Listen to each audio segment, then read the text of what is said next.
If you're like me and you're obsessed with the ocean and swimming and summer and all those good vibes, you're probably going to want to bring it into your home.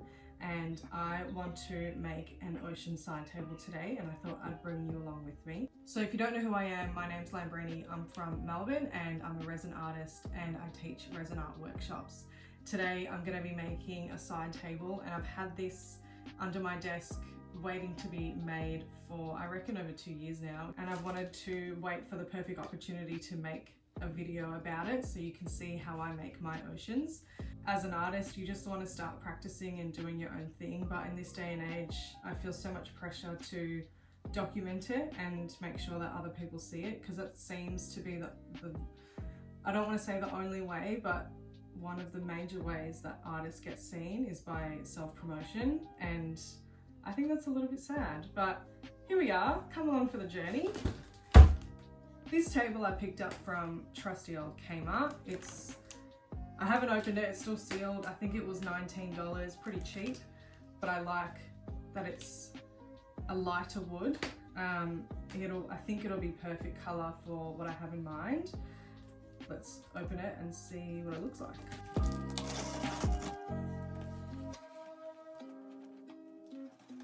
So I've been in the resin art space for about 6 years, and I've been teaching it.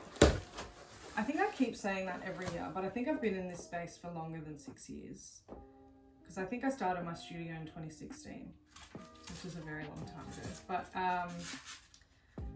I would say I've been teaching resin art for a good 5 years. I'm also a high school teacher, so if you're a previous student of mine, hello.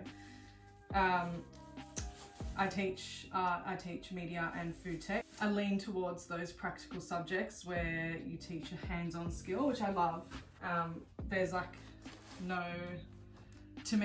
no greater satisfaction than teaching somebody how to do something with their hands. I don't know how else to explain it, but it's really fun. I love my workshop space here, and I love the people that come and have a go. I love seeing, especially like beginners, brand new, like people who have never touched resin before. I love seeing what they come up with. It always gives me ideas. Anyway, this is the table. It's about, I think it's 40, maybe it's not 40, maybe it's 50 centimeters. I don't know. So you'll notice that I use yogurt containers to lift the board off the table, and that's just to allow for resin drip off.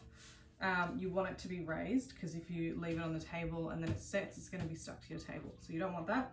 With an item like this, it's been laminated, which means it's super smooth surface, which means if I just put resin straight onto here, there is a chance that it could delaminate, so it might chip, and then you might be able to peel it back, which we don't want. So I'm going to give it a very light sand, just with a sponge sander, just so that it gets a little bit gritty and it gives that resin something to latch onto.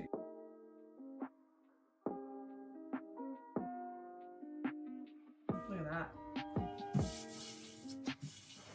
that. In terms of the resin that I use, if you've come to a workshop before, you'll know that the only thing I boast about is Just Resin. So this brand is not only Australian made, but they're Melbourne made.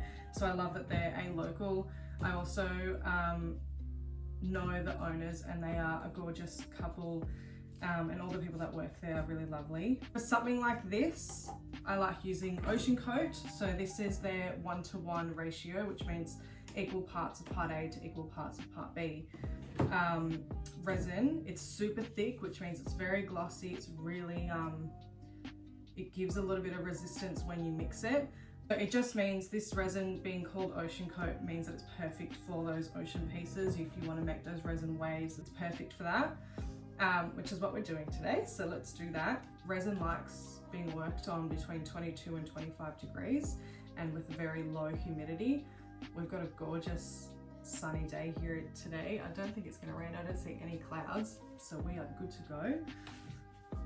And just to start off, I use these little cups. I measure a little bit at a time, so I'm going to do 300 ml in total, so 150 ml of part A to 150 ml of part B.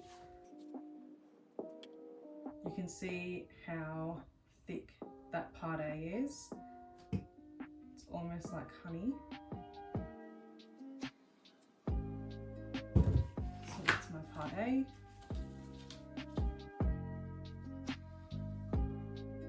You will probably be able to see the color difference in the A and B. So the B tends to be a little bit yellower, which is completely fine and normal for it to do that. This studio is not very, it's not very dark, so it does have a bit of UV exposure.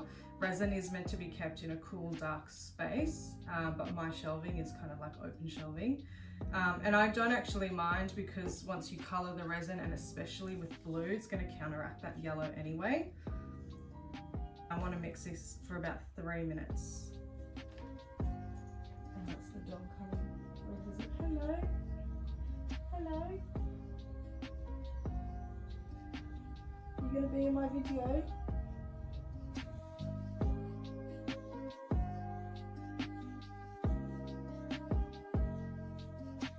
So welcome to my pigment collection. I want aqua-y colours. I definitely want dark turquoise. Definitely want white. Okay, so I've got my pigments, I've got my white, I've got a couple of blues here. I might add some sparkle. Sparkle's always good. Some iridescent. All right, so I've got my colours. I need to get some cups to mix them in. Now, whenever I do workshops and I have these kinds of cups that have obviously been used before, people go, oh, but is that color gonna rub off into your resin? No, it absolutely will not. This is hard set resin. I just like reusing the cup, so I'm not so wasteful, but I've got one clear cup so you can see exactly how I mix my pigments. So all the colors that I've got here are from Just Resin, except for one which was gifted to me by a follower. She ended up moving from her house and moving internationally, and she could no longer do resin, so she gave me a whole bunch of stuff that she had, which was very nice. If anyone else is moving house and they would like to donate some resin equipment, feel free to message me. All right, so this is my resin. It has been mixed. You can see it's like frothy as. Totally fine. I'm gonna take this much resin. Now, normally I would just put the stick in and stir and hope for the best, but to show, this is what I show people at workshops. You can tilt the cup to the side and then press the pigment on the wall of the cup, and it gets all the pigment off the stick first, and then you mix. Because then I find you just mix for too long. I'm actually mixing just a dot of ink in here with this powder. This powder is an iridescent, which means it kind of works like eyeshadow. If I put that on my black glove, you'll see that it's kind of green. It's got that green gold element. That's a really cool pigment, and I'm going to put that in there.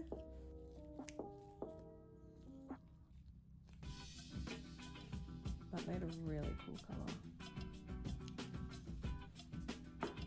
Okay, so it looks like I am basically ready to start. I do like starting with a little bit of clear, just on the base. It helps the resin run a little bit more. Do some of this light color. I'm going to cover it with the dark, but I want to be able to see some sparkles up here as well. And then I'm going to go in with my very dark blue, and just pour kind of in stripes.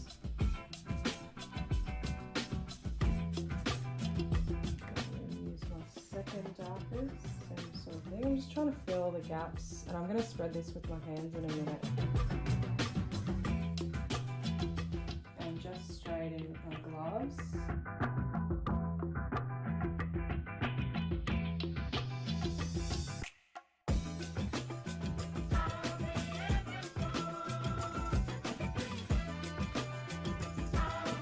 Sometimes I like refilling these just a little bit with clear, and it gets a lighter hue of this pigment. Again, this helps you create some depth. which is what we want when we're making an ocean.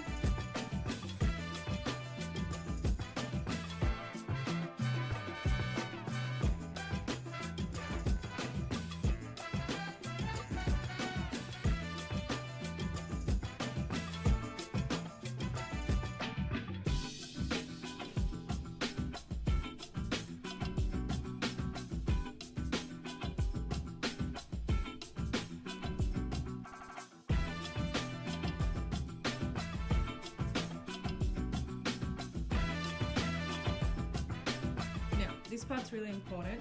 The one rule that I tell everyone to do when they're trying to make a resin ocean is to, before you add your white wave, you add a line of clear. What this does is when you fan out your white with the heat gun, rather than the white going into all the pigment, it goes into the clear first and it gets a chance to do its thing kind of like on its own before it gets muddled up with all the colour, which is what we don't want. The white I apply with the stick so that I've got ultimate control. So another thing that I do with the heat gun is that I'm actually aiming for just here, and I've just touched it. I aim for just here, because if I fan on top of the wave, some of it's going to go backwards. I want it just to fan nicely over the top of the clear. Once it starts moving to a spot where I like it, I then move to the side and keep going.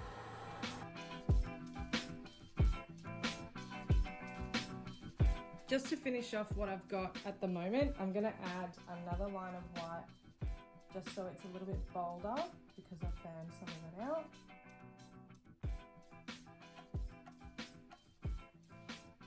And then I'm going to use this clear to put on top, straight on top of the wood, and I'm not going to add any colour to this. So this part of, what is this, table, side table, it's going to act like the sand.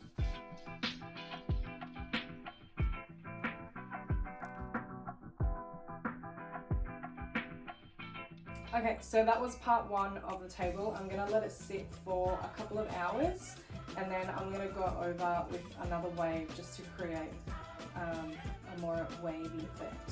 So I really want to bring in a lot of ocean into my home. Sorry, that was lame. I'll see you in a couple hours.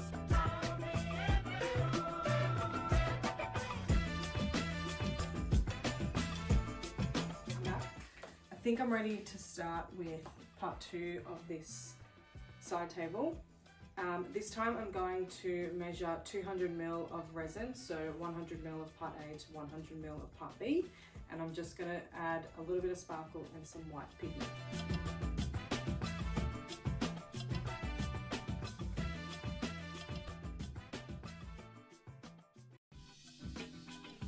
I'm just going to use my stick to spread the white so that I have as much control as possible. Obviously it's going to get thinner towards the end, which is why I go backwards now and I re-patch that up.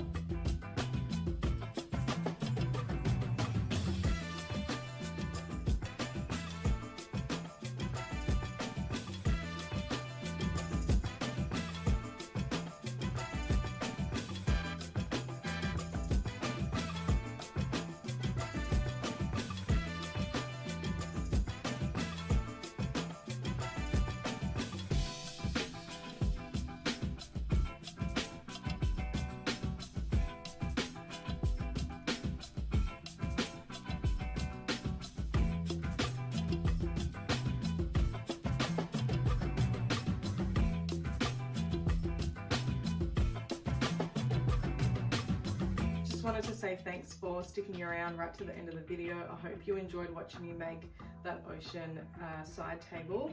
If you're in Melbourne, please come visit me at the studio. Come do a workshop. You can make a cheese board or you can make an artwork. I'll guide you through it.